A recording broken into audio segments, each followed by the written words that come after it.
On our Season 5 premiere of Double Tap TV, we talk all about Microsoft's new inclusive tech lab. In this clip from the show, we chat with Gabi Michel, the Director of Accessible Accessories at Microsoft, and she demos some of the company's latest devices. Thank you for watching, and don't forget to subscribe to the channel for more great content like this. You're watching Double Tap TV. And we're back on Double Tap TV talking all about Microsoft's innovations in the accessibility space. I am Marc Aflalo with Stephen Scott. That's right, Mark. Now, settle in for a story. It was back in 2014 when a Microsoft engineer was scrolling through Twitter and saw a photo of a custom gaming controller made by Warfighter Engaged. That's a non-profit that provides gaming devices to wounded veterans. Now, the engineer reached out to them, and it led to a whole group of engineers getting together at a hackathon the year later to see what they could create. That was when the Xbox Adaptive Controller was essentially born. Now, since then, Microsoft have been keen to create new ways for those of us with disabilities to use our tech, and that's where the latest adaptive accessories have come from. Joining us now is one of the team behind these new devices, and that is Gabi Michel, the Director of Accessible Accessories at Microsoft. So let's talk accessories. I love accessories. Now, for those who didn't catch the event, what new hardware was announced at Microsoft's Ability Summit this year? Sure. Yeah, I love accessories too, by the way. We announced a whole set of new adaptive accessories at the Ability Summit. We announced the Microsoft Adaptive Mouse, and then there is also the Microsoft Adaptive Mouse tail and thumb support that go with it. We also announced the Microsoft Adaptive Hub, and then 3 Microsoft Adaptive buttons. So we have the D-pad button, the dual button, and the joystick button. And say those all like 12 times fast, just to try. So Gabi, help me understand this. You've created an adaptive mouse. What does that mean, and what makes it more accessible? So the Microsoft Adaptive Mouse actually starts with a small mouse core. This mouse core, it's about 55 millimeters square. It is a mostly matte black color. The texture is very similar to our Xbox controllers. The sides of the mouse are actually very slightly angled to allow you to use it in multiple orientations because you can swap the tails, which I'll get to next.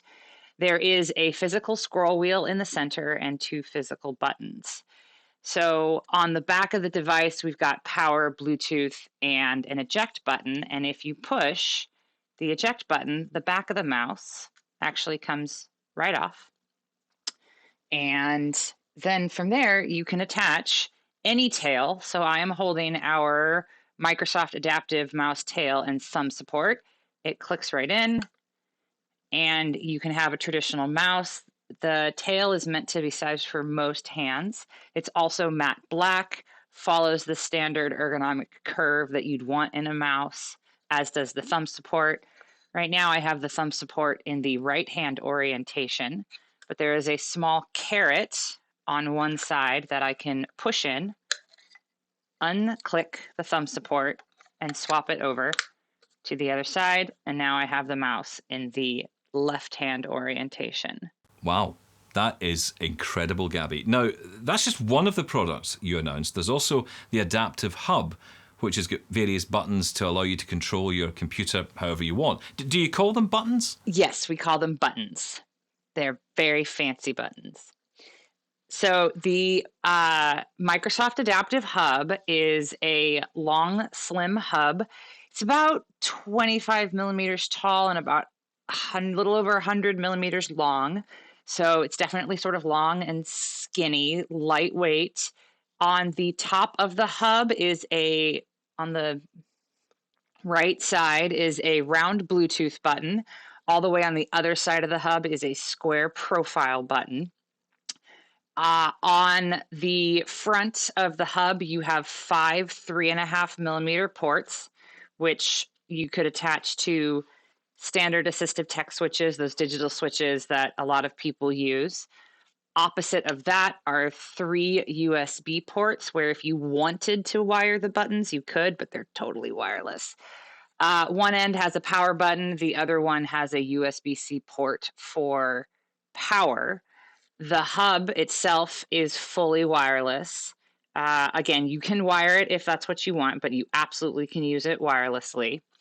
And then what goes with the hub are the new Microsoft Adaptive buttons. I am holding the Microsoft Adaptive D-pad button. So this one's about 55 millimeters square, very similar shape to the mouse. And it has a faceted D-pad on the top that takes up pretty much the entire top surface. Obviously, it's a circle that's on a square, so it fits like a circle would on a square.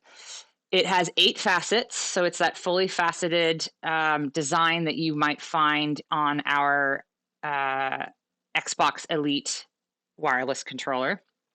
And actually, each one of these has its own unique switch underneath it. So each of these 8 facets can be a different input. It's got a really nice little soft click tactile feel.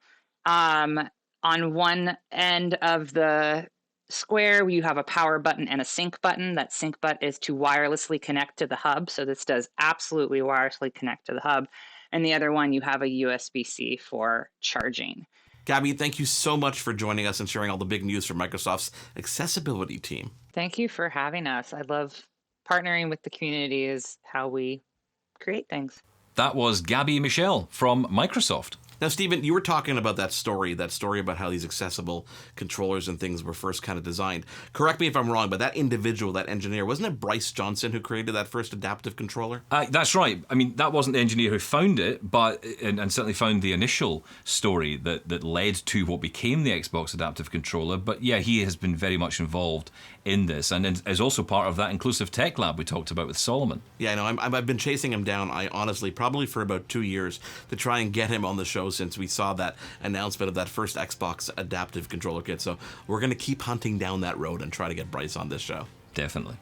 I mean, it's a fantastic story, and I think that Microsoft are really showing, not just in software, but now in hardware, how they're making their products more accessible to more people. It's a fantastic news story. Absolutely. Stephen, thank you so much for bringing these guys on. You guys at home, thank you for being involved. This is Double Tap TV. On behalf of Stephen Scott, I am Marc Aflalo. We'll talk to you next week. Thanks for watching Double Tap. Send us your feedback to feedback@doubletaponair.com. Leave us a voicemail at 1-877-803-4567. Hey, thanks for watching. For more great content from Double Tap TV, subscribe to the channel. And don't forget to tune in every Tuesday at 8 p.m. Eastern on AMI TV. Thanks for watching.